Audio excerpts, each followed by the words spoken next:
मिरज शहरातील विविध हॉस्पिटल समोर लावलेल्या मोटरसायकली चोरीच्या घटना वाढल्या होत्या। त्याच्या अनुषंगाने महात्मा गांधी चौक पोलीस ठाण्यातील गुन्हे प्रकटीकरण शाखेने चोरीस गेलेल्या 23 पैकी 19 मोटरसायकली चोरट्यांकडून हस्तगत केल्या आहेत, तर चोरट्यांनी 4 मोटरसायकली भंगारात विकल्या असल्याचे सांगितले।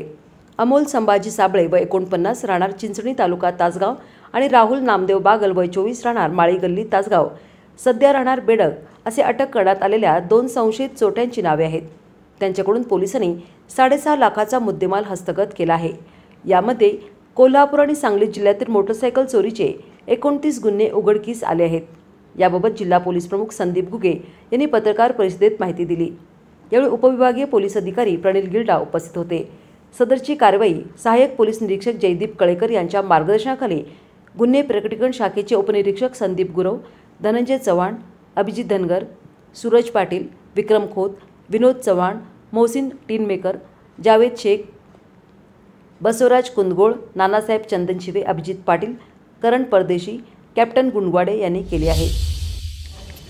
आज महात्मा गांधी पोलीस स्टेशन मिरज उपविभाग या ठिकाणी मोटरसायकल चोरीचा एक चांगला डिटेक्शन झालेला आहे।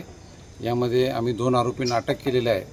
त्यामध्ये एकूण 23 गाड्या आतापर्यंत आम्ही जप्त केलेल्या आहेत, ज्यात सांगली जिल्ह्यात वेगवेगळ्या पोलीस स्टेशनला दाखल असलेल्या गुन्ह्यांमध्ये एकूण महात्मा गांधीच्या 11, त्याचबरोबर विश्रामबाग पोलीस स्टेशनच्या 3 आणि संजयनगर पोलीस स्टेशनची 1 असे एकूण 15 गाड्या सांगली जिल्ह्यातील आम्ही या ठिकाणी हस्तगत केलेल्या आहेत।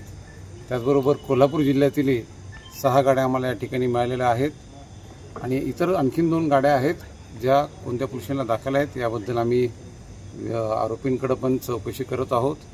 या तपासामध्ये आणखीनही आमच्याकडे काही गाड्या निष्पन्न होण्याची शक्यता आहे आणि हे खूप चांगलं या ठिकाणी डिटेक्शन महात्मा गांधी चौक पोलीस स्टेशनचे ठाणेदार API श्री कळेकर यांनी केलेलं आहे। श्री गिल्डा यांनी पण यामध्ये त्यांचं मार्गदर्शन दिलेलं होतं आणि सर्व स्टाफचं मी या ठिकाणी अभिनंदनही करतो। याच पद्धतीने आणखीनही सांगली जिल्ह्यातील मोटरसायकल उघडकीस येतील याचा मला विश्वास आहे। त्या दृष्टिकोनातून आमचे प्रयत्नही चालू आहेत। धन्यवाद।